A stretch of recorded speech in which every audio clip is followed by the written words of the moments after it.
안녕하세요. 창조와 치유의 숲 김서은입니다. 오늘부터 사랑의 질서를 회복하는 가족 세우기라는 주제로 영상을 올리도록 하겠습니다. 우리가 살면서 인생에서 여러 가지 고난을 겪게 되는데요. 대부분 원가족, 특히 부모님과의 관계 속에서 겪은 성장기 트라우마가 평생에 걸쳐 인생을 행복하게 살지 못하도록 방해하는 경우가 많습니다. 저도 폭력 가정에서 자랐기 때문에 심리 불안과 긴장도가 매우 높았고요. 오랜 시간 우울증으로 힘든 시간들을 보냈는데요. 제가 저 자신을 치유하기 위해서 공부한 여러 가지 것들 중에서 특히 원가족으로부터 대물림된 트라우마를 치유하는데 가족 세우기는 매우 탁월하고 효과적인 방법이었습니다. 그래서 많은 분들에게 이 가족 세우기에 대해서 좀 알려드리고 싶어요. 이 영상에서는 트라우마 대물림을 치유하는 법, 김영사에서 나왔고요. 이 책을 토대로 설명을 드릴 거예요. 풍부한 한국 사례를 담은 최초의 한국판 가족 세우기 책입니다. 그 전에 나온 가족 세우기 책은 모두 외국 분들이 쓴 책을 번역한 것이어서 한국 상황에 잘 와닿지 않은 부분들도 있었는데요. 이 책은 실제로 오랫동안 한국에서 가족 세우기를 진행해 오신 유명하 선생님께서 쓰신 책입니다. 그래서 책을 읽어보시면 실제로 내가 겪은 일이거나 주변에 한두 번쯤 본 적이 있는 일처럼 아주 가깝게 다가오실 거예요. 아래에 더보기에 가족 세우기 정기 워크숍과 책 링크를 걸어 두었으니 관심 있는 분들은 한번 보시면 되겠습니다. 이 한국 사회는 트라우마 사회라고 할 정도로 자살률도 굉장히 높고 행복도가 아주 낮죠. 여러 가지 이유들이 있겠지만 근현대사를 거치면서 우리 부모님과 조부모님 세대가 겪은 비극적 사건들이 치유되지 못하고 대물림된 것에 많은 요인들이 있습니다. 조선 말기와 일제 강점기에는 수많은 학살과 또 일제의 강탈로 인한 굶주림이 있었고요. 이어지는 6.25 전쟁과 민주화 과정 등을 겪으면서 우리나라에 정말 참혹한 사건들이 많았습니다.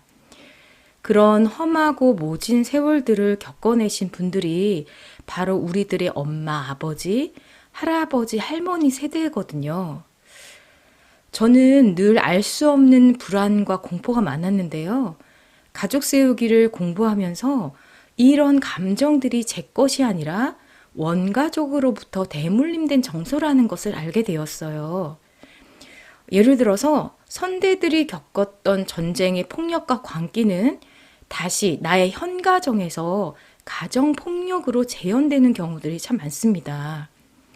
지금 이 방송을 보시는 분들 가운데서도 본인이 살고 있는 환경 자체는 그렇게 나쁘지 않은데 늘 삶이 힘겹고 불행하게 느껴지는 분들이 계실 거예요. 그렇다면 이 정서가 정말 본인의 것인지 아니면 나의 원가족으로부터 대물림된 정서인지 자세히 살펴보시면 치유의 힌트를 많이 얻으실 수 있습니다.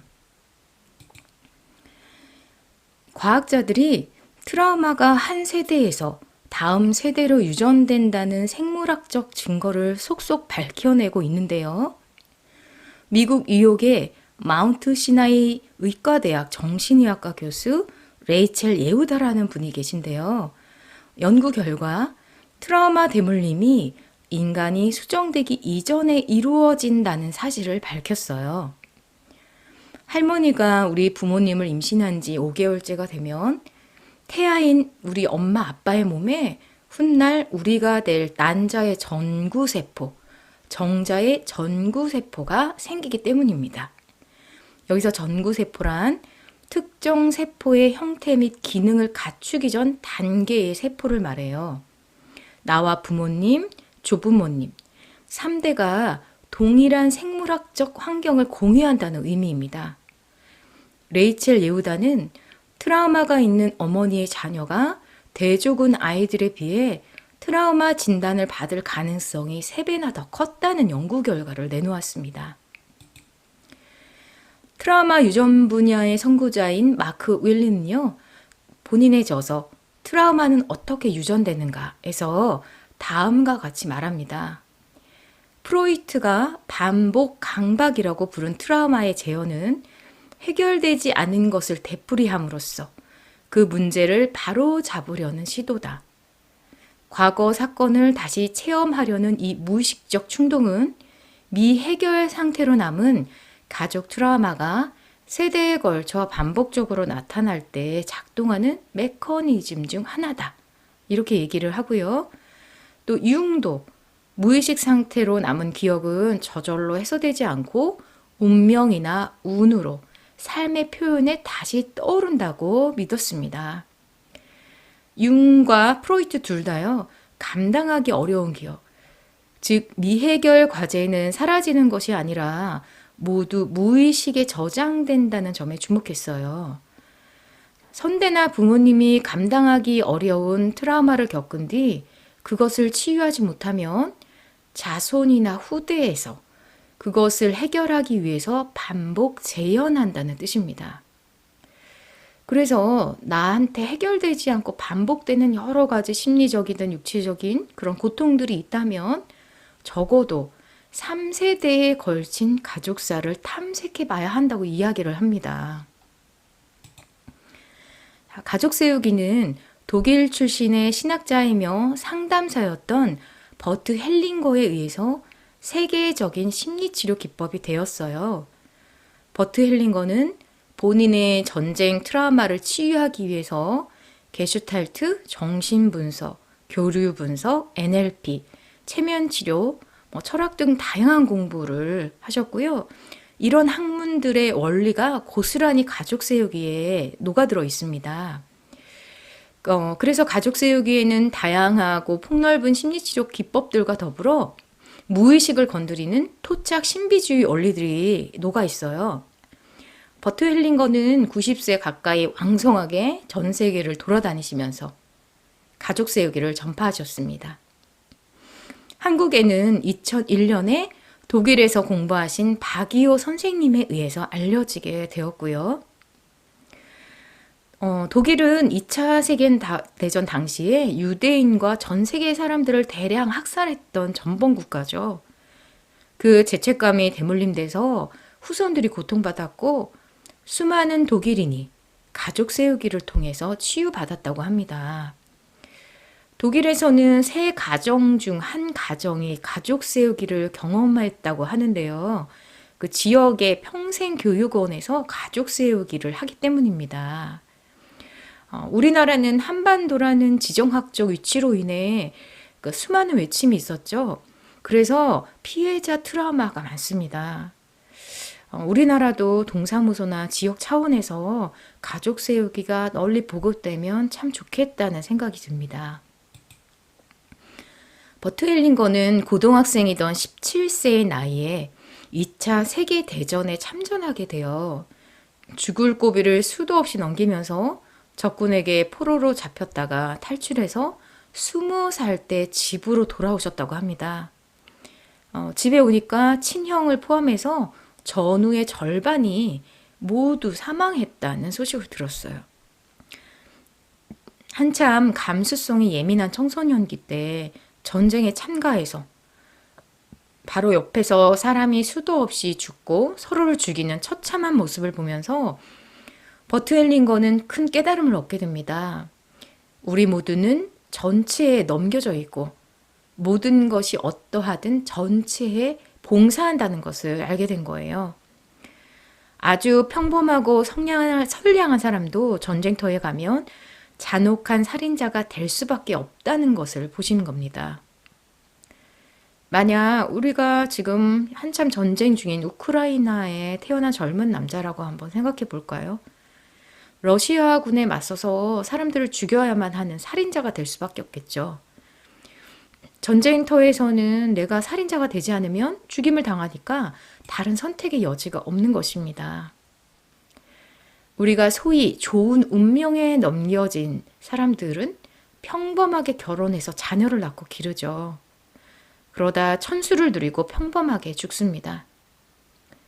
반대로 소위 나쁜 운명으로 넘겨진 사람들은 극단적인 사례이지만 살인자가 됩니다.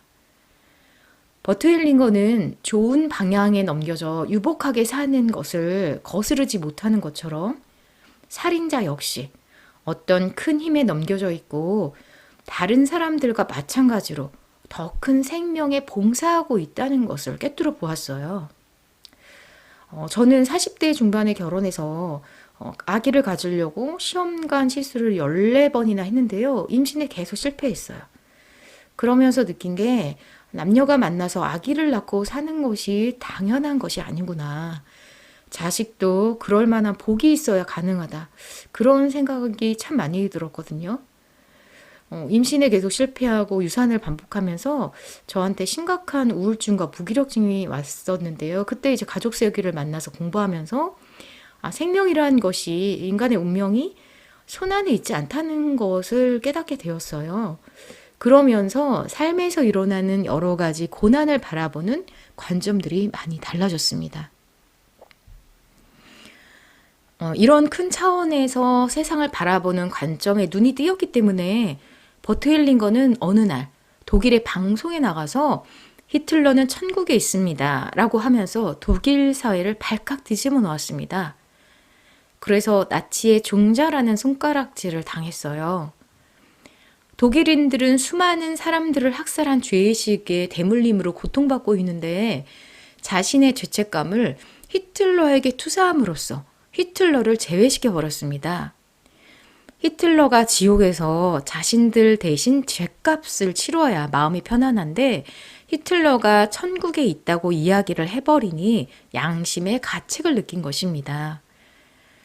버트 헬링거는 독일 사회의 수많은 금기를 건드리며 독일 사회를 발칵 뒤집어 놓았습니다.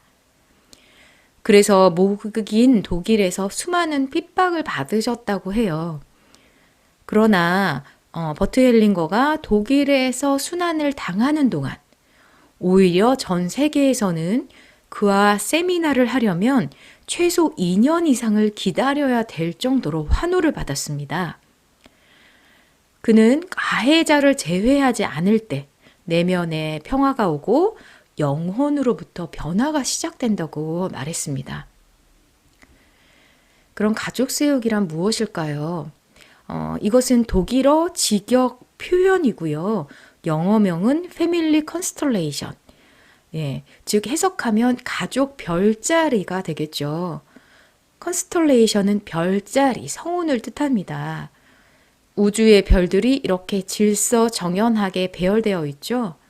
태양과 지구, 달, 그리고 모든 행성들이 각자 자기 자리에서 공전과 자전을 하면서 상호작용을 합니다.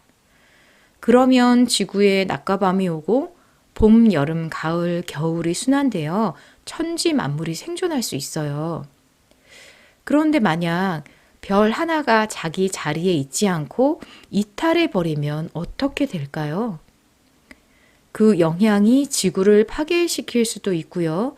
우주에 대대적인 변동이 올 수도 있어요. 마찬가지로 가족 공동체 구성원이 누구도 제외되지 않고 있는 그대로 존중될 때 가족 공동체는 행복하고 평화롭다는 것을 우리는 가족 세우기를 통해서 볼 수 있습니다. 가족 세우기에서는 모든 인간에게 3가지의 욕구가 있다는 것을 발견하였는데요. 첫 번째는 귀속과 제외입니다. 모든 사람들은 귀속되고자 하는 욕구와 제외당하는 것에 대한 두려움이 있습니다. 우리는 모두 부모와 가족, 그리고 사회 공동체에 귀속되고자 하는 본능이 있습니다. 원시 부족 사회를 한번 생각해 볼까요? 여기 왼쪽 그림처럼 부족 안에 있으면 사냥을 같이 해서 음식을 나눠 먹고요. 육아도 같이 하면서 생존이 안전하게 보호받습니다. 그런데 뭔가 잘못을 저질러서 부족에서 제외당해 밀림으로 쫓겨나면 그 사람은 어떻게 될까요? 이런 사자 같은 맹수에게 잡혀 먹히거나 추위나 더위, 자연재해에 무방비로 노출되어서 아마 3일도 못 버티고 죽일 겁니다. 그런데 문명사회를 살고 있는 현대인들도 그렇게 크게 다르지 않습니다. 어떤 집단에서 제외당하는 사람은요, 야생동물이 득식을 거리는 원시 밀림으로 추방당하는 공포를 똑같이 느껴요. 직장에서 해고되거나 학교에서 왕따를 당하거나 우리 집안에서 무시당하거나 사랑을 받지 못한다면 우리 마음이 어떨까요?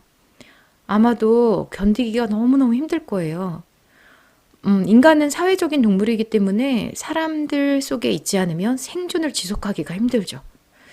우리가 공부나 자기 개발을 열심히 하는 이유도 사회에서 뒤처지지 않기 위해서, 즉 제외당하지 않기 위해서 하는 그런 경우들이 많죠. 공동체는 이 가족 공동체, 운명 공동체, 영혼 공동체로 확장해서 볼 수 있는데요.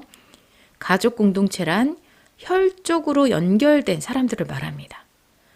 더 큰 운명 공동체는요, 혈연 관계는 아니지만 가족 공동체와 운명적으로 밀접하게 얽혀 있는 사람들을 말해요.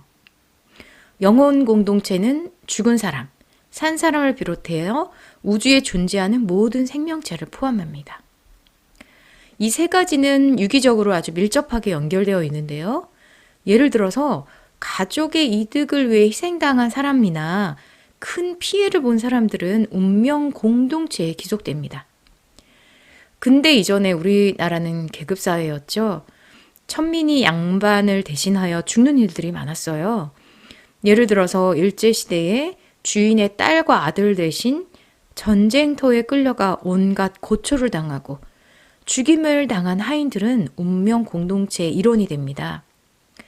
또 가족을 살해한 살인자나 가족에게 살해당한 피해자, 교통사고 등으로 가족에게 장애를 입힌 사람 등 생명과 관련된 사건이나 사람들은 운명적으로 연결되었기에 운명 공동체에 기속됩니다. 여기서 우리가 주목할 것은 운명 공동체에서 제외된 사람들의 후손들에게 영향을 미친다는 거예요. 그래서 우리가 소위 원한을 살리를 하면 운이 나빠진다고 하잖아요.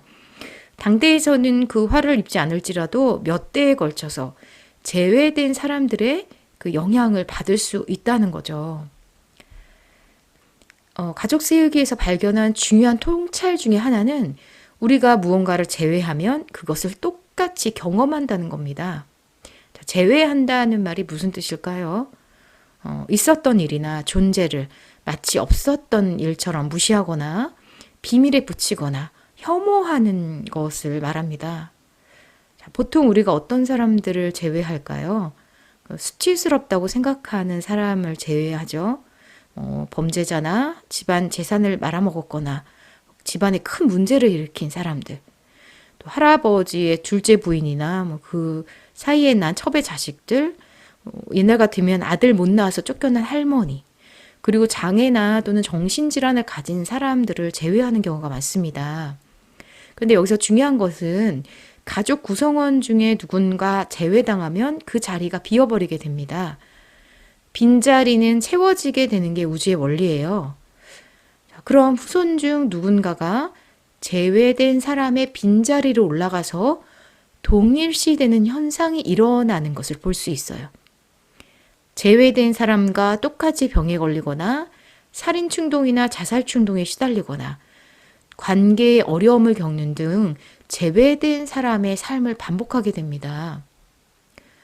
가족 세우기 세션에서 공통적으로 볼 수 있는 모습은 언제나 축복은 내가 제외한 사람 또는 가해자로부터 온다는 것입니다. 내가 제외하는 사람을 구성원으로서 존중하면 그 사람은 나에게 축복을 줍니다. 쉽게 생각해도 존중을 받은 사람은 상대방을 축복하지 해코지하는 마음이 들지 않죠.